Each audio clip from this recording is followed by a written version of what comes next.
Assalamualaikum warahmatullahi wabarakatuh. Sobat RH sekalian, jumpa lagi kita di channel yang keren ini. Keren cadas. Ya sobat semuanya, ini ada menarik ya, perang soal kampungan antara Luhut Binsar Panjaitan dengan kubu dari AHY. Apa penyebabnya, apa musababnya? Coba kita bacakan dan nanti kita ulas ya. Yang jelas memang ada isu yang mengatakan bahwa Luhut Binsar Panjaitan ingin mengambil alih kepemimpinan Golkar. Dan apa kaitannya dengan AHY ya? Apa pula kaitannya dengan Muldoko? Coba kita bacakan dulu dan nanti kita bahas isu ini ya. Oke. Salah satunya Kompas TV di sini mengatakan AHY sebut PK Muldoko untuk jegal Anies di Pilpres 2024. Luhut kampungan. Luar biasa ya Luhut. Tapi kata kubu Demokrat yang kampungan itu yang kalau dikritik marah. Ya, itu Luhut banget ya, tidak hanya marah bahkan mempolisikan orang ya. Oke, coba kita bacakan. Oke, coba kita bacakan. Ini ya. Menko Kemaritiman dan Investasi Luhut Binsar Panjaitan menyatakan Presiden Jokowi tak ada niat untuk menjegal bakal capres dari Koalisi Perubahan untuk Persatuan Anies Baswedan. Anda percaya? Ya, masalahnya itu kan. Menurut dia tudingan yang dilontarkan Ketum Demokrat AHY terkait pengajuan PK yang diajukan Kepala Staf Kepresidenan Muldoko ke Mahkamah Agung untuk menjegal Anies adalah kampungan. Saya bukan muji-muji presiden. Presiden itu bukan seperti yang dibilang Agus Yudhoyono tadi. Enggak betul sama sekali itu. Saya jamin gak ada kampungan itu menurut saya, kata Luhut dalam program Rossi di Kompas TV. Ia menyebut Presiden Jokowi merupakan seorang yang demokratis sehingga tak akan mencampuri proses hukum. Oke. Kenapa sih kita suka buruk sangka? Presiden itu saya kenal, tidak sama sekali dia mau melakukan itu. Beliau itu tidak pernah mau mencampuri masalah hukum. Menjegal orang seperti tadi dibilang Agus mau dijegal partainya, ujarnya. Luhut menuding tuduhan yang dilontarkan AHY itu adalah malah sebagai cerminan kalau dia berkuasa akan melakukan hal tersebut. Kan enggak mesti Pak Jokowi mencampuri urusan itu semua.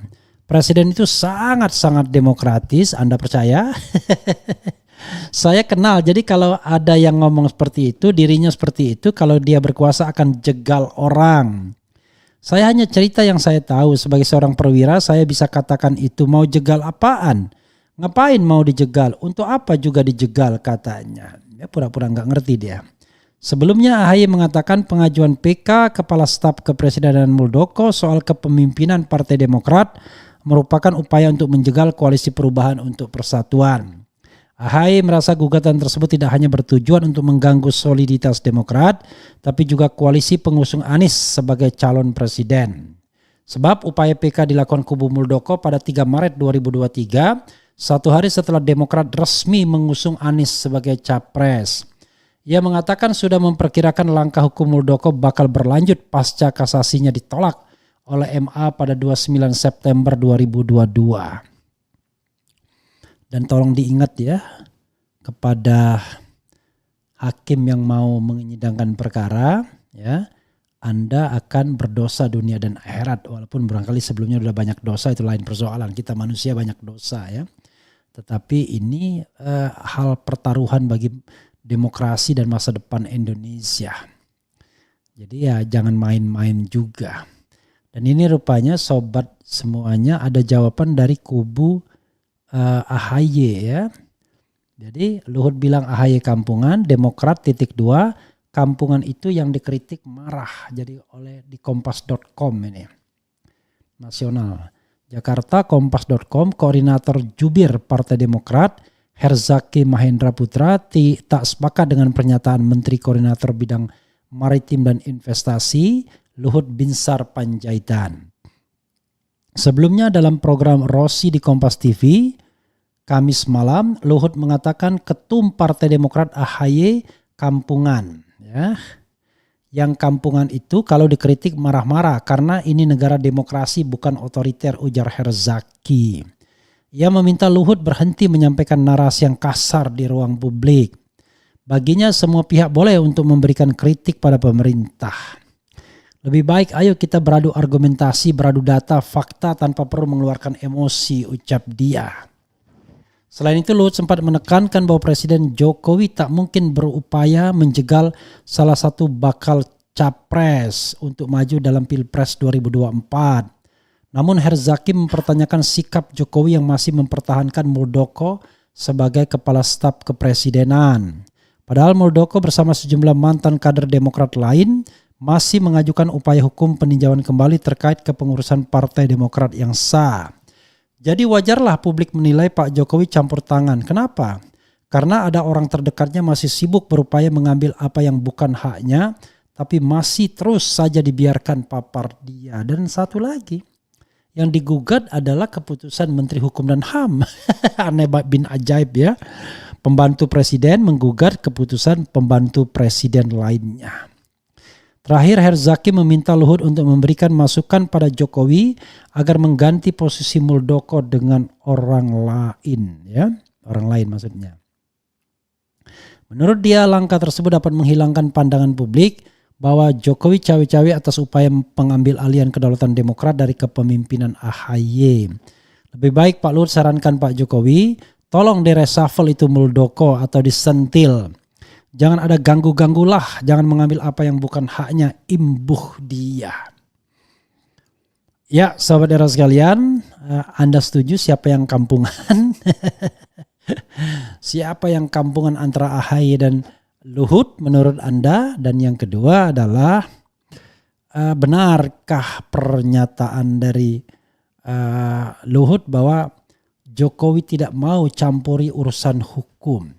Bahwa Jokowi adalah demokratis, ya. Kita kan tidak perlu diberikan informasi dengan hanya sekedar narasi, hanya dengan sekedar kata-kata, tetapi kita kan bisa lihat fakta.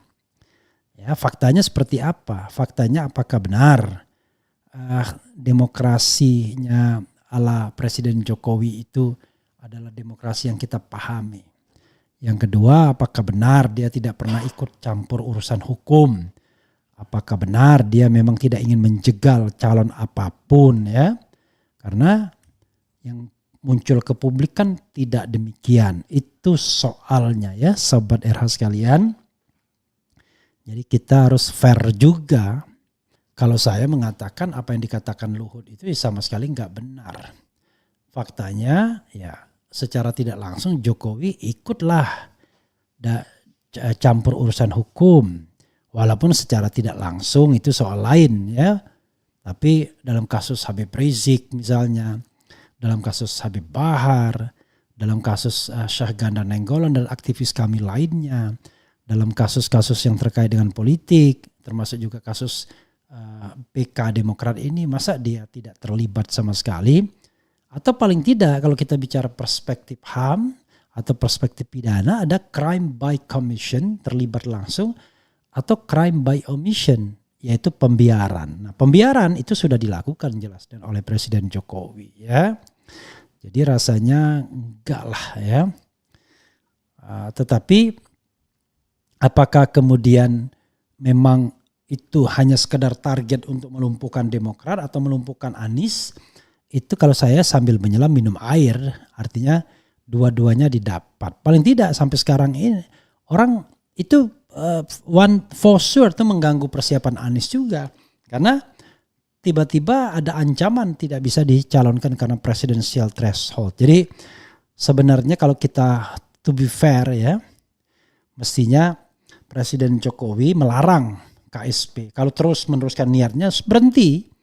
Ya, tetapi ini kan dilarang tidak, tapi terus menjabat sebagai KSP, itu persoalannya. Oke.